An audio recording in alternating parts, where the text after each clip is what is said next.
que você quer? O que você realmente deseja? Essa é uma pergunta muito simples para uma resposta muito complexa. Um filósofo disse certa vez: penso, logo existo. O problema dessa frase é que reduz muito ao homem a uma questão intelectual e esquece de um fator muito importante.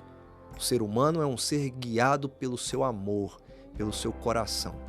Em outras palavras, nós estamos sempre amando alguma coisa e sempre somos guiados por aquilo que amamos. Fique com a gente nesse programa, porque nós vamos falar que você é aquilo que ama.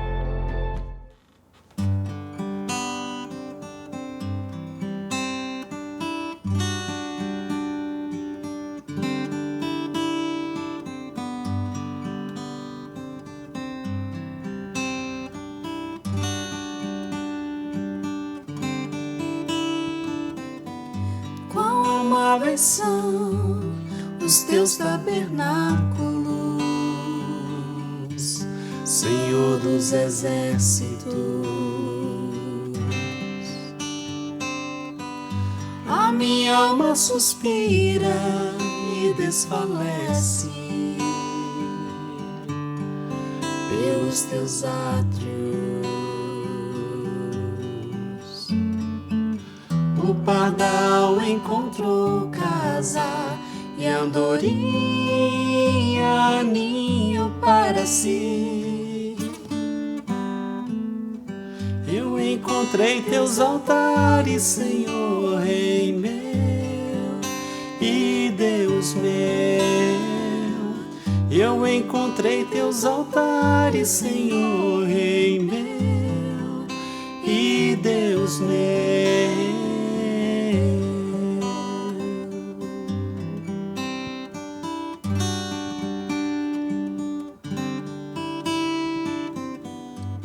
Bem-aventurado aqueles que habitam em tua casa,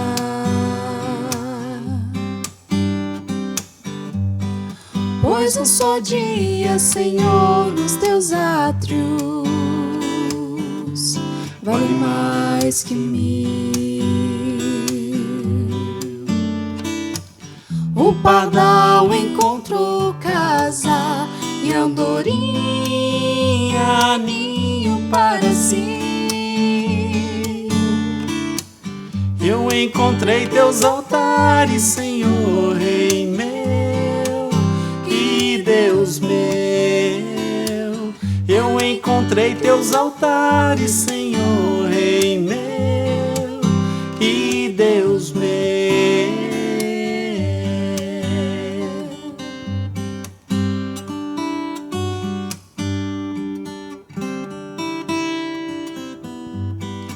Pois o Senhor é sol e escudo, na graça e glória.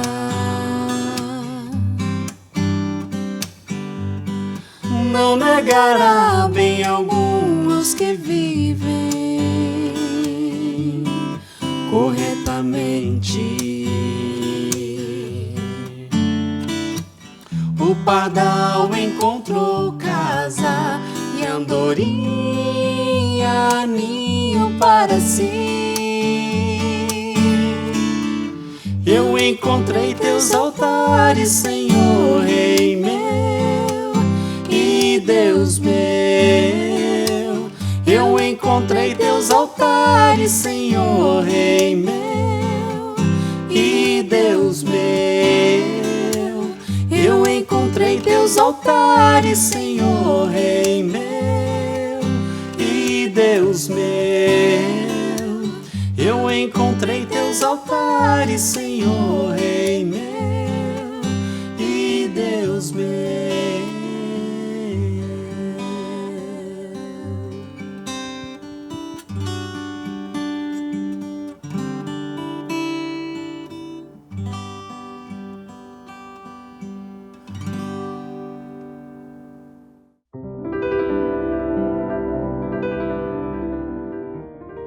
Olá, seja bem-vindo mais uma vez ao nosso programa.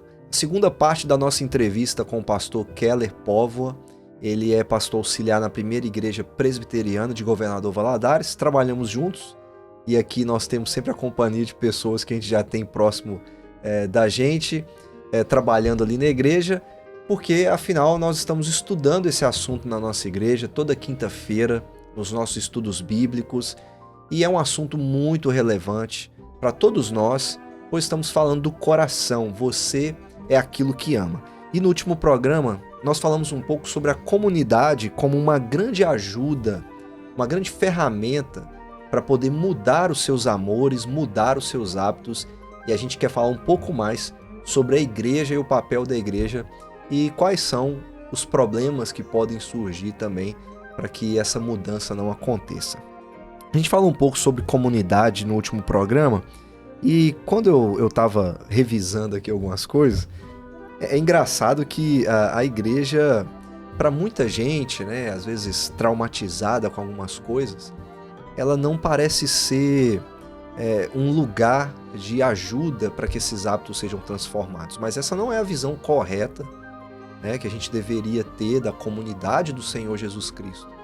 E você citou algumas coisas que a igreja faz no seu papel, né, de santificação, e tem outros pontos ainda muito importantes na ajuda que a igreja pode dar a uma pessoa para mudar os seus hábitos.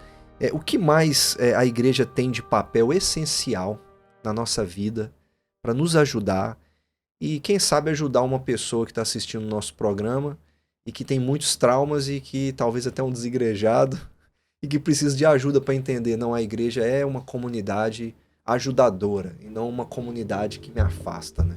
Ok, eu reconheço e já ouvi muitas pessoas que têm traumas com a igreja, que descrevem situações, e quando se para ouvir história, realmente feias, terríveis, de traição, de fofoca, de um dar prejuízo para o outro, de calote, enfim, as situações mais absurdas possíveis sendo encontradas dentro da igreja. Isso é lamentável, conflitos de família, mas acima de tudo isso,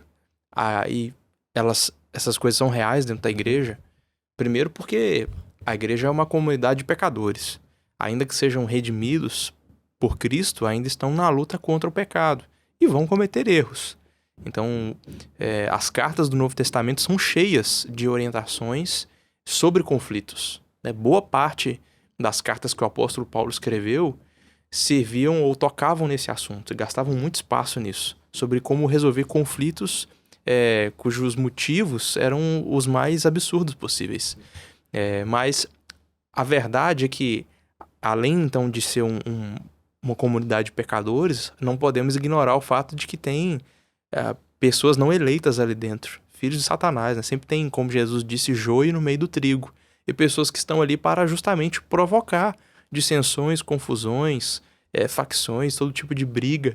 Então isso acontece. Mas a maneira como Deus nos instrui que a igreja seja, como os relacionamentos sejam, veja como é totalmente diferente disso. O texto de Colossenses 3, eu acho que é muito importante para o assunto do programa de hoje. A partir do versículo 12, a instrução é a seguinte: revesti-vos, pois, como eleitos de Deus, santos e amados, de ternos afetos de misericórdia, de bondade, de humildade, de mansidão, de longanimidade, suportando-vos uns aos outros, perdoai-vos mutuamente, caso alguém tenha motivo de queixa contra o outro. Assim como o Senhor vos perdoou, assim também perdoai vós. Acima de tudo, porém, esteja o amor, que é o vínculo da perfeição. Bom, é assim que deve ser a igreja, né? Cheia de misericórdia. E se precisa haver misericórdia, porque tem miséria. Se precisa haver perdão, é porque houve ofensa. Essas coisas são inerentes à igreja. Mas acima dos pecados, das ofensas, das traições, das fofocas, enfim, de todo pecado que é cometido um contra o outro, precisa estar o amor, a misericórdia, a graça, o perdão. Essas coisas precisam estar presentes, porque Jesus Cristo nos ofereceu todas essas coisas e nos ordenou a agir da mesma forma, a perdoar como Ele perdoou, a amar como Ele amou, a ponto da nossa vida pelos irmãos, pelos amigos. Então essa é a realidade da igreja. E no meio dessa comunidade, a gente se aperfeiçoa. A gente aperfeiçoa um ao outro, como ferro afia o ferro, assim o amigo ao outro. Então a gente não pode esperar a perfeição. E a maioria das pessoas machucadas com a igreja e eu não nego a gravidade das coisas que sofreram ou a tristeza do trauma, mas eu percebo que essas pessoas nutriam a expectativa de que na igreja elas iam encontrar um lugar perfeito. Isso. Sendo que Jesus nunca nos disse que nós encontraríamos na igreja algo perfeito. Então, nós precisamos estar dispostos a ter misericórdia, graça, perdoar, a dar uma nova chance. Quantas vezes Deus nos perdoa e nos dá uma nova chance depois de termos errado pela 1000ª vez? Então, como você disse, certamente pode ter alguém assistindo ao nosso programa que está muito machucado com a igreja e que tem abandonado a igreja, se tornado um desigrejado. Então, o meu conselho seria esse. Pense na maneira como Deus te trata. Quantas vezes Ele já não te perdoou, teve misericórdia de você e te deu uma nova chance? Por que não fazer isso com a igreja dele? Por que não fazer isso pelo povo que Ele resolveu amar e perdoar por meio do seu Filho? Por que não dar mais uma chance à igreja? E saber que lá você vai precisar oferecer graça, misericórdia e perdão, assim como outros precisam oferecer o mesmo a você. Mas, além disso, João, algo muito poderoso que a igreja tem a oferecer é o culto. O culto é o momento central, mais importante da igreja. É claro, fazer suas devocionais em casa é importante, fechar a porta do seu quarto e orar sozinho é importante. Jesus incentivou essas coisas, os apóstolos incentivaram essas coisas, mas tem algo de muito valioso, muito poderoso no culto. O momento onde a igreja é chamada para se congregar, para se reunir e ali aquilo que o Antigo Testamento chamava de um ajuntamento solene, ou seja, é uma reunião santa, algo muito importante. Normalmente a gente chama de solenidade aqueles momentos de formatura, de casamento, em que a gente é orientado a ficar em silêncio. Presença de autoridade. A presença de autoridade, respeitar, né? O ajuntamento solene, o momento de culto, é o momento mais sério, mais importante, mais grave no sentido de ser poderoso, de ser muito importante, digno de respeito.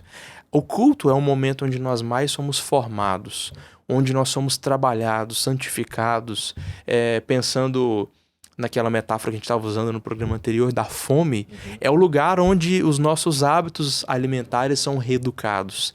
É como um grande restaurante onde a gente vai se alimentar do que é bom, da graça de Deus, da sua palavra, seja ela lida, pregada, cantada ou orada. O culto é um ambiente cheio da palavra de Deus.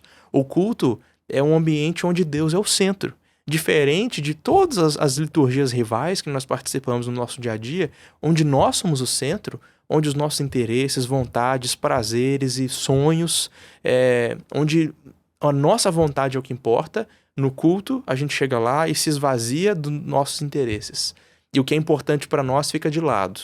E a gente deixa do lado de fora. E Deus se torna o centro de tudo. Ele é o grande assunto. Não as nossas vaidades, não os nossos desejos, não os nossos interesses, mas os de Deus. Onde a palavra dele é proclamada, é lida, onde o nome dele é louvado por meio dos cânticos, onde a gente conversa com ele por meio das orações, onde ele fala por meio da sua palavra, da pregação.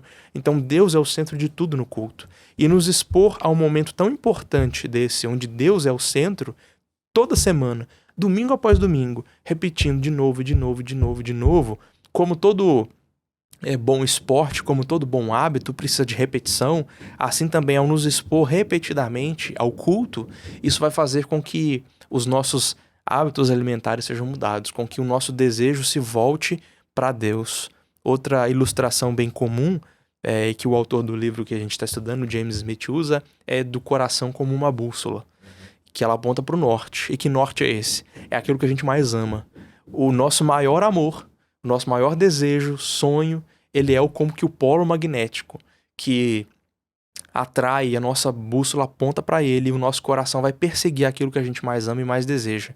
Encare o culto como aquilo que pode recalibrar essa bússola e mudar o norte dela, para que então a gente passe a amar e a desejar o Senhor Jesus acima de tudo e acima de todas as coisas. Então, o mesmo texto ainda que a gente estava lendo, Colossenses capítulo 3, a partir do versículo 16, ele diz assim: habite ricamente em vós a palavra de Cristo, instruí-vos e aconselhai-vos mutuamente em toda sabedoria, louvando a Deus com salmos e hinos e cânticos espirituais com gratidão em vosso coração. Então perceba que como é que a palavra de Cristo vai habitar em nós? À medida em que nós falarmos a Bíblia, à medida em que nós falarmos uns com os outros por meio de conselhos, de orientações. À medida em que nós cantarmos a Bíblia, cantar salmos, hinos e cânticos espirituais, e isso com gratidão.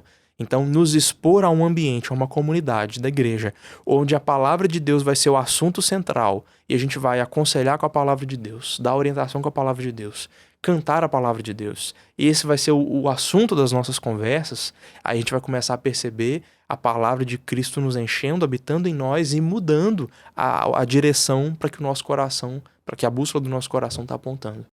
Você falou de muita coisa assim essencial no culto, principalmente a palavra, né, que acaba gerando tudo, né? A palavra anunciada, ela é cantada, é orada, ela é vivida dentro da comunidade. Isso me faz pensar assim, se esse principal elemento não estiver no centro, as pessoas vão ficar mal alimentadas, né? Elas não Sim. vão ser alimentadas corretamente. E aí você apontou algumas coisas interessantes, que é a visão correta do culto, mas infelizmente tem muita gente que tem uma visão muito equivocada do culto e que acha que tudo que acontece ali é para ela, né? Uhum. Que se acontecer do jeito que eu quero, então eu estou bem alimentado. Isso é um problema, né? Isso é um obstáculo. Essa visão pode ser um problema, essa visão errada do culto.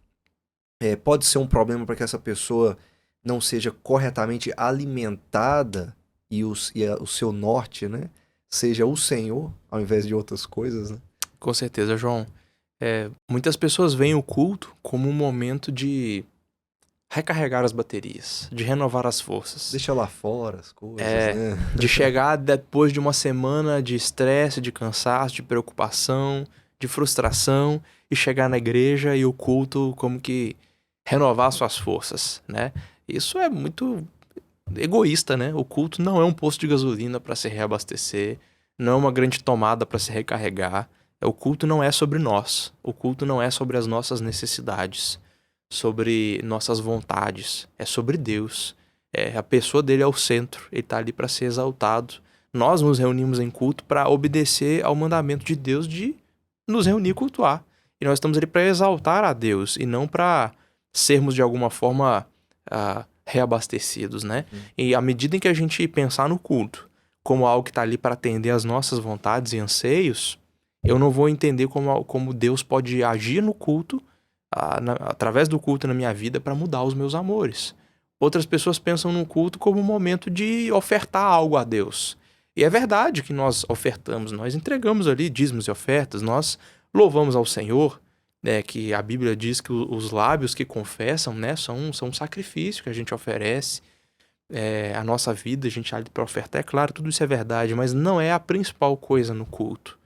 Tem gente que acha que o culto se trata do que a gente tem a oferecer, a ofertar, a apresentar a Deus. E não é incomum ver em muitos cultos, em muitas igrejas por aí, momentos de apresentação, assim, de solos, de bandas tocando, de teatros acontecendo, como se o culto fosse um grande palco, um espetáculo, né? Onde nós nos apresentamos e Deus está na plateia assistindo, né? Eu ouvi alguém falar uma vez, eu acho que foi o Don Carson, ele falando assim, você tá aí pensando que Deus tá ansioso para chegar o domingo para ouvir o seu solo de guitarra, né? Deus tá lá no céu assim, não vejo a hora do guitarrista fazer aquele solo daquela música. Tem gente que pensa assim, né? Sim. Infelizmente. E assim, se alguém tá no palco na hora do culto, não somos nós, é Deus. Uhum. Ele é o centro. É ele que deve chamar toda a atenção no culto. Quem tem que ser exaltado não é o guitarrista que faz o solo, ou quem quer que se apresente. Quem tem que ser exaltado é o Senhor. Por isso a palavra dele tem que ser central. Em muitas igrejas o culto sequer é a leitura da palavra, sequer a pregação. Há cânticos e cânticos sem fim, testemunhos e testemunhos, e peças teatrais e apresentações musicais. E a palavra de Deus eu não sei onde fica. Então, à medida em que se Deus não fala no culto, se a glória dele não é manifesta através da palavra dele, então a palavra de Cristo não vai estar habitando ricamente em nós. Então, não vai haver transformação. Por isso, é necessário que a gente corrija essas ideias equivocadas a respeito do culto e comece a tratar o culto como que ele é. Ele é um momento, é uma resposta, é uma reação nossa à ordem que o próprio Deus dá. Então, assim, o culto não é especialmente sobre o que nós fazemos. Até porque tudo que nós fazemos no culto é apenas uma resposta de obediência, é uma reação ao que Deus ordena. Deus ordena, se reúnam e venham me cultuar com cânticos e ações de graças. Salmo 95, por exemplo, diz isso. Entrai nos seus átrios com hinos de louvor. Então, nós nos ajuntamos e louvamos ao Senhor. Ele ordena que a gente confesse os nossos pecados. Então, nós confessamos, reconhecemos que precisamos de Cristo. Então, ele nos fala a sua palavra através da pregação, nós ouvimos, ele nos envia ao mundo. Então, tudo é uma reação. Até as nossas orações e louvores e ofertas nada mais são do que respostas, do que reações ao que ele ordena. Nós não somos os protagonistas no culto, Deus é. E à medida que nós enxergarmos Deus como o principal no culto, nós entenderemos que o culto é sim o momento de ofertar a Deus a nossa adoração, nossa gratidão. É sim o momento de recebermos orientação para a nossa vida, consolo, conforto para aqueles que estão desamparados e cansados, mas acima de tudo o culto é sobre Deus. E ele não só recebe a nossa adoração, Deus age ativamente no culto. Ele está ali por meio da sua palavra nos educando, nos corrigindo, nos reeducando, reeducando os nossos amores, nos ensinando a amar Ele acima de todas as coisas. Deus está ali nos dando orientação, anunciando o seu evangelho para nós, as boas novas de perdão e salvação em Cristo, nos enviando ao mundo, nos ordenando a pregar toda criatura. Então, Deus está agindo no culto. Então, tratar o culto, enxergar o culto assim, vai contribuir para que a gente aproveite, experimente o culto como esse grande momento onde Deus vai retreinar o nosso coração, onde ele vai recalibrar a bússola, onde ele vai, assim, fazer uma reeducação alimentar em nós e nos ensinar a desejar e amar a ele acima de todas as coisas. Falando em bússola, tem um filme, eu gosto bastante dos Piratas do Caribe. E aí, quem já assistiu vai se lembrar que o protagonista, o Jack Sparrow, tem uma bússola misteriosa que não aponta para o norte. E durante todo o primeiro filme a gente fica intrigado por que o Jack olha tanto para aquela bússola, que tanto ele corre atrás daquela bússola, sendo que ela não aponta para o norte. Então todo mundo achando que a bússola está quebrada. E aí acho que é só no segundo filme que a gente descobre que, na verdade, aquela bússola, realmente não aponta para o norte. Ela aponta para aquilo que você mais deseja. Por isso o pirata tá sempre olhando para a bússola. Só que nem sempre ele sabe o que ele mais deseja. Mas a bússola aponta. E ele segue a bússola para ver se ele encontra o que ele deseja. Então, e de vez em quando a bússola muda. Por quê? Porque o desejo do protagonista muda. E à medida em que o maior desejo dele muda, tem até uma cena em que ele acha que ele quer um tesouro. Mas de repente a bússola começa a apontar pro lado e ele olha que tem uma garrafa de rum. E no momento que ele mais desejava era a garrafa de rum. E aí quando ele pega a garrafa, pronto, o desejo está saciado, aí a bússola muda de direção. Então, o nosso coração é assim. Ele pode mudar de direção dependendo do que a gente mais deseja. Encare o culto, então, como um momento em que o nosso coração, a bússola do coração vai ser recalibrado. O norte vai mudar para que aponte para o Senhor Jesus Cristo. Então a gente vai aprender a amar e a desejar Ele acima de tudo. E a buscar Ele. O que a gente deseja, a gente busca, né? Sim. Então seria por aí. Muito bom. Tem até um outro material que a gente está trabalhando com os líderes lá na igreja, e que o autor fala que o culto é o horário nobre da igreja. O domingo é o horário nobre. Sim. É onde todo mundo é treinado, capacitado em conjunto, né? E esse coração é recalibrado. Perfeito. Muito obrigado mais uma vez. A gente conversou muito sobre o coração, muito sobre o culto. Eu acredito que quem acompanhou a gente até aqui aprendeu alguma coisa e talvez aprendeu a necessidade ou recalibrar, mudar hábitos do coração, mudar amores. Ótimo. E encontrar na igreja uma resposta de uma comunidade de pecadores que pode te ajudar, né? Redimidos, mas pecadores. Sim. Muito obrigado mais uma vez. Obrigado pelo convite. Isso aí. E você que nos acompanhou até aqui, também o meu muito obrigado. Que Deus abençoe ricamente a sua vida. E nós não terminamos. Você não pode perder nosso próximo programa. Que Deus te abençoe e até a próxima.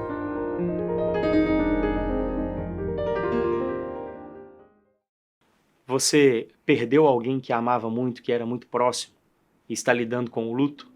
Eu tenho um conselho para você. A morte, ela não é natural, ao contrário do que as pessoas pensam. A morte, ela é resultado do pecado. Se não houvesse pecado no mundo, não haveria morte. E a morte, obviamente, vai trazer dor ao nosso coração. Afinal de contas, nós somos separados de pessoas que amamos, pessoas que são muito caras para nós. Mas muitas vezes nós lidamos com o luto de maneira indevida. E eu gostaria de orientar você nesse sentido.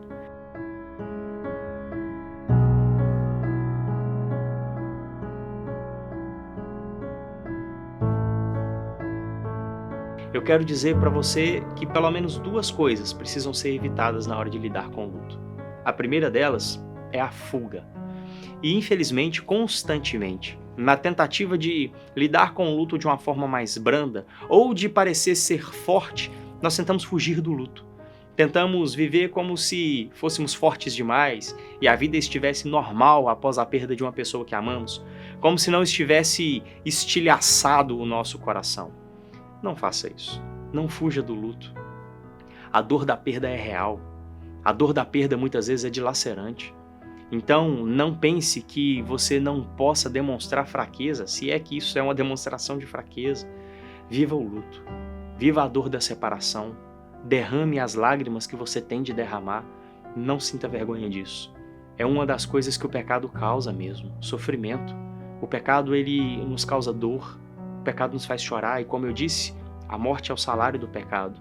Então, quando alguém próximo a nós morre, é claro que a ação mais natural é derramarmos as nossas lágrimas, sentindo a dor daquela perda. Uma outra coisa que nós devemos evitar é eternizar o luto. Em que sentido? Não dá para nós estabelecermos um prazo, um período de duração do luto. Você tem de viver um luto de 1 semana, 1 mês ou 1 ano. Nós não podemos fazer isso, até porque são experiências muito particulares. Mas muitas pessoas acabam estendendo o luto por tempo demais e vivendo presas a esse sentimento, a essa angústia, a essa dor por toda a vida. E esse é um dos erros que nós devemos evitar, porque a vida continua após a morte das pessoas que nós amamos. A nossa vida segue e nós devemos continuar vivendo a nossa vida da mesma forma. É claro que sem a presença daquela pessoa, algumas coisas mudam. Rotinas, convívios às vezes, círculos de amizades. Algumas coisas acabam sendo mudadas à nossa volta quando perdemos alguma pessoa muito próxima. Mas isso não significa que a vida acaba ali. Então não eternize o seu luto. Pelo contrário, entenda que em um determinado momento, a dor do luto se transforma em saudade. Ela vai fazer com que memórias boas e memórias ruins até venham. Ela pode até levar você às lágrimas, mas às lágrimas de saudade. As lágrimas de querer viver com uma pessoa aquilo que você sabe que não poderá mais viver. Mas não eternize o seu luto. E não pense que essa é a maneira correta de lidar com ele. Como nós lidamos com o luto, então? Lidamos com o luto, levando o nosso coração aos pés de Cristo. Pedindo ao Deus, que sabe o que é ver o seu próprio filho morrer, que console e acalente o nosso coração, de tal maneira que achemos conforto nele. E existe um consolo que vem apenas do alto, apenas do Espírito Santo. Muitas vezes uma palavra não pode consolar você, mas o Espírito Santo de Deus, o nosso Consolador, ele é capaz de nos aquecer, ele é capaz de nos levar a um outro estágio do luto, que nos leva à intimidade, à profundidade do relacionamento com Deus, de maneira que o coração encontra descanso em meio à dor. Eu espero que Deus abençoe você. E assim como nós temos falado nos outros programas desse quadro, busque ajuda. Não caminhe sozinho com a dor do luto. É necessário caminhar com alguém, para que assim Deus use a vida de pessoas para ajudar você a lidar com essa perda que causa tanto sofrimento ao seu coração. Que Deus te abençoe em nome de Jesus.